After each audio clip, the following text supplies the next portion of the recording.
mais également l'ensemble justement de nos téléspectateurs. Donc c'est matinale d'information commencé na liker, partager et parvenir le live ñi nga xam tam ñoo rajo dugul ñu seen déglu mën a topp si waxtaan wi si nu mu gën a yaatoo exactement entre autres suñu ay ponk bokk na plainte bu ki nga xam ne que moo di El Malick Ndiaye contre ki nga xam ne que moo di deux journalistes bokk na si Bachir Fofana ak Adama Gaye des na ko daal di faram-fàcce léegi dans quelques instants. On en reparle là aussi le cas de Guy Marius Sagna def na li nga xam ne que moo di sorti mi ngi lâché exactement des bombes avec de nouvelles accusations et nous y reviendrons en détail. mbokk yi la division des investigations criminelles ces opérations de c'est-à-dire waaye itam Ousmane Sonko ak contrat yi nga xam ne itam déclenché na ko Omar Sow amoon na première réaction ginnaaw mu daal di génnee si kaso bi entre autres de points yi nga xam ne itam tey fu si ni ko daal di yaatal seen émission li nga xam ne que moo di le tolku. Alors tout d'abord daal di koy door ak mbiru ki nga xam ne que moo di justement El Malick Ndiaye le président de l'Assemblée nationale mu nekk deuxième institution bu Sénégal nekk moo daal di yóbbu si kanam yoon ak wàllu yoonal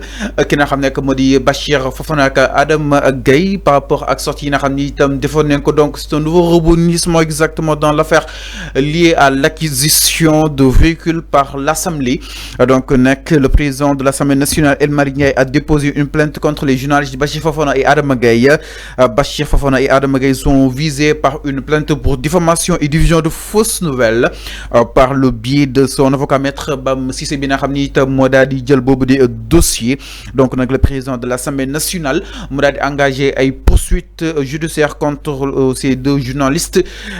Donc pour Bachir Fofana moom nag ñu koy daal di reprocher que ne fa daal di ay kaddu jëm si marché oto yi ki ko daal di dénk. En tout cas nag moom ki nga xam ne que moo di Bachir jàpp ni Cheikh Gueye leen daal di jox boobu dañu nga xam ne que moo di marché et que moom samay Cheikh daal di koy cité dans l'affaire dite du tribunal de Pikine Guédiawaye impliquant l'ancien ministre de la justice di ki nga xam ne que moo di Ismaïla Madior Fall kii itam di ki nga xam ne que moo di Adama Gaye war na expliquer par rapport publication bi nga xam ne def na ko sur sa page Facebook. El Malick Ndiaye jàpp nag publication boobu noonu da ko daal di diffamé par rapport kàddu yi nga xam ni itam yëkki na ko. Donc nag mi ngi noonu le président de l'Assemblée nationale tout d'abord Arfan dafay daal di topp ki nga xam ne moo di Bachir peut-être lu war a xew dafa mel da nga koy waxtaanee si veille bi ñu waat leen si nu mu gënoon yaatoo jàpp ni sax Bachir na brandir exactement li nga xam ne moo di contrat bi wane nañ que ni marché bi da nga koo dénk ki nga xam ne moo di justement Cheikh Gueye. Alors Arfan ban jàng daal di war a mën a def par rapport ak cet acte bi nga xam ni itam El Malick Ndiaye mettre na ko sur pied yóbbu ki nga xam ne moo di Bachir si kanamu yoon ak wàllu yoonal mu daal di koy leeral que ni par rapport ak boobu da nga xam ne moo di contrat ana fan la daal di war a mën a jaara nii. balaa di tàbbi Cheikh Gueye. oui li ma waxoon démb laay waxaat. mooy concernant cette affaire li ma waxoon démb dama ne vouloir avoir le scoop vouloir avoir l'exclusivité que a fait Bachir Fofana. dine Sénégalais oui le président de l'Assemblée nationale El Malick mu ngi waaj a jënd oto wala jënd na oto mais ki mu jox contrat bi mooy Cheikh Gueye la jox contrat bi.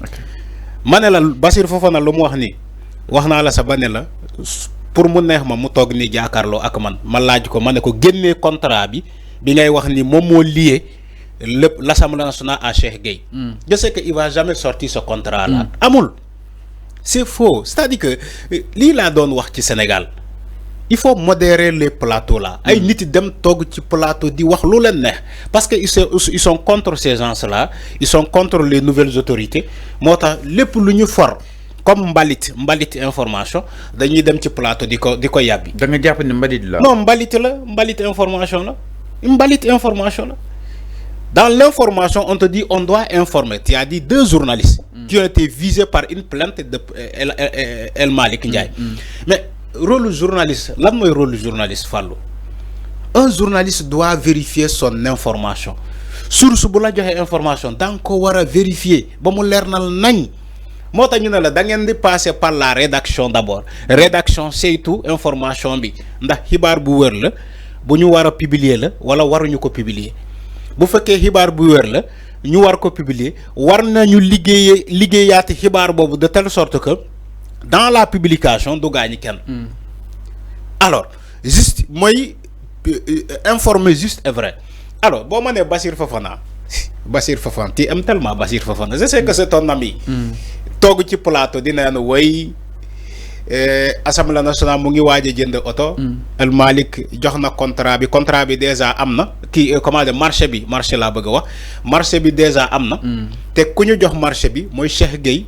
Cheikh Gueye la ñuy jox marché. ma ne la demeewul noonu c'est faux fii laa ko weddi démb ma ne la. Assemblée nationale buy waaj a jënd oto c'est vrai que c'est ça l'information. El Malick Ndiaye l'a soutenu publiquement def na ay conférences dem na ci ay émissions. Il a parlé publiquement ni que dafay jënd auto pour député yi. C'est vrai que ça fait tellement de bruit mais il a assumé El Malick en tant que président de l'Assemblée nationale dans la nouvelle réforme de cette Assemblée nationale il a été prévu l'achat des voitures pour l'Assemblée pour les députés de l'Assemblée nationale te loolu responsabilité am la jël en tant que président de l'Assemblée nationale en tant que les nouvelles réformes qui se trouvent à l'Assemblée nationale. Alors ci nouvelle réforme yooyu laa bëgg a ñëw boo demee Assemblée nationale liir naa ko fi démb Assemblée nationale dañ doon joxe xaalis liquide. billettage ay billettage dañ doon def billettage. di jox ay commission xawma lan indemnité de liir naa ko fi démb boo bëggee ma liiraat ko. alors El Malick bu mu ñëwee dafa ne loolu yëpp du am du ñu jël ay 300 000 di ko jox ay député indemnité wooyu ay 500 000 di ko jox ay député te xaalis liquide sans traçabilité. du ñu jël 100 000 di ko jox ay député ay subvention la. man El Malick Ndiaye dama koy génnee. ci la nouvelle réforme. yamul ci loolu. il a installé des commissions à l'Assemblée nationale. commission yooyu defe naa ñoo gën a am sens. alors El Malick dafa installé des commissions à l'Assemblée nationale. il a même installé une commission de comment dire buy saytu les marchés mooy Assemblée nationale bu amee marché bu muy joxe. am na commission ci biir Assemblée nationale buy saytu wàllum marché am na commission biir Assemblée nationale buy saytu wàllum transparence loolu commission yi daanu ñoon ko fa fekk de mais léegi am na il a créé des commissions à l'Assemblée nationale ne serait-ce que pour la transparence ngeen jàpp ni contrat bu mel nii wala marché bu mel nii achat de voiture dinañ ko jox un Cheikh Gueye sans agrément boo xamante ne man waxuma ni Cheikh Gueye amul agrément Bassirou Fofana moo ko wax. nee na amul agrément. voilà ba pare da nga ko cité ci ay scandale. merci. mais loolu dëgg la Arfan. dama ne. da nga ko cité ci ay scandale. Cheikh Gueye buñ ko cité ci scandale. moom moo xam. bu amulee agrément moom moo xam.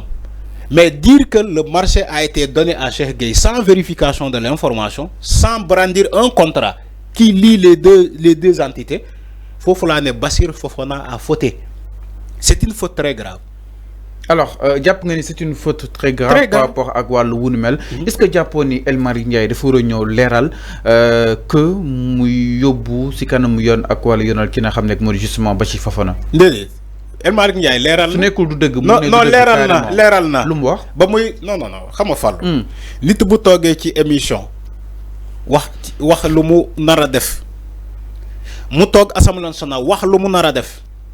les travaux de commission ñu d'accord ci l'achat des voitures même s'il y a des députés yoo xamante ne lu ñuy wax ci les travaux de commission duñ ko wax ci kaw bu ñu demee ci kaw ñu ne ñoom Abdou Mbow ni oui nous on n'est pas d'accord bu ñu nekkee ci travaux de commission ñu ne El Malick oui on est d'accord pour l'achat de voitures dama lay wax lu muy demee ça a toujours été comme ça tout ce qui se dit dans les travaux de commission députés yi lu ñuy coopérer lu ñuy liggéey foofu c'est pas la même chose que bu ñu taxawee ci perchoir bi xam nga perchoir bi dafa am ay caméra léegi dañuy jaayu ci caméra bi c'est comme si ils sont pas d'accord moo tax ma ne El Malick amul lu muy leeral foofu lu muy leeral na ko ba pare. wala bu jaree leeral si kanam dina leeralaat encore mais c'est pas un motif. pour que Bassirou Fofana mais quand même mu génnoon Arfan moom El Malick mu dagg débat bi concrètement c'est-à-dire yóbbuwaat Bassirou Fofana si kanam yoon ak wàllu yoonal parce que journaliste bu nekk am na say source. foofu la lépp di leeree. mais su nekk source yëpp ma ñëw may ma rek. gis nga El Malick lu muy def nii loolu mooy yoon Bassirou Fofana il est dans la porte-presse. Ah bon? Oui, il est dans la porte-presse. Il est dans la porte-presse pour ñu ne woy Bassirou Fofana moo njëkk a wax lii loolu moo am. Il le fait, Badara Gadiaga le fait, keneen ak keneen ils le font pour que ñu ne woy diw moo njëkk a wax lii pourtant diw waxoon na lii. Mais quand tu es dans la porte-presse nga wax information bu wérul El Malick Ndiaye pour setal deram benn setal der assemblée nationale ñaar setal der député yi 3 mooy ñett il faut mu porter plainte Bassirou Fofana ñu dem fu mu mbaxane doone benn moom mu génnee këyit yu mu yor amaana Bassirou Fofana am na ay këyit te kenn xamu ko dama ne amaana léegi lan moo koy génne mooy justice mooy tax mu génnee ko moo tax El Malick yaay porté ko plainte ne ko kaay ñu dem ci kanam yoon nga génnee ma contrat bi génnee ma këyit yi génnee ma document bi wane ni que Assemblée nationale ak Cheikh Gueye dañoo signer un contrat pour que Cheikh Gueye mën a jox ay auto à l'Assemblée nationale defe naa leeral gënul lii de.